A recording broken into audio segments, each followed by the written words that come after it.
प्रिय सज्जनों, अभिवादन प्रणाम के साथ निवेदन किया जाता है। एक सज्जन ने प्रश्न किया था, उसके बारे में आपके सामने में वर्णन कर रहा हूँ, उसको आप श्रवण करें।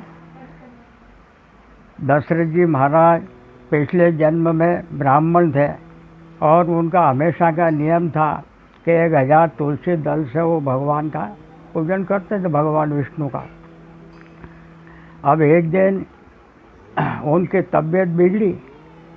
उन्होंने भगवान से प्रार्थना की, हे परमात्मा, मेरी तबीयत ठीक कर दे, मेरा नियम भंग हो जाएगा, मैं आपका पूजन कर लूँ और उसके बाद भले मेरी मृत्यु हो जाए, कोई बात नहीं, मेरा नियम भंग नहीं होगा। इस प्रकार से भगवान की प्रार्थना की, उनकी तबीयत ठीक हो गई और उनकी पत्नी जरा खूब आगे हो गई थी, पर पुरुष से प्रेम करने लग गई थी। ये बात उनको मालूम पड़ी। उन्होंने श्राप दिया, जा तो पिशाचिनी हो जाएगा, जा 1000 तुलसी दल से भगवान की पूजा करे, ऐसी जगह चली जाएगी और वहाँ का पुण्य तेरे को मिल जाएगा, तो ही तेरा उद्धार होगा। तो इस प्रकार वो ब्राह्मण देवता भगवान का पूजन कर रहे थे। विष्णवे नमः तुलसी दल चढ़ा रहे। इतने में बाहर से आवाज़ आई, बचाइए बचाइए, मेरी रक्षा कीजिए, मेरी रक्षा कीजिए।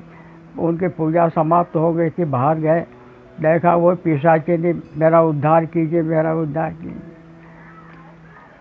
भगवान के सामने प्रार्थना करी, क्या करूँगा, कि आपने जो पूजा की इसका फल मेरे को आप दे दो तो मेरा उद्धार हो जाएगा।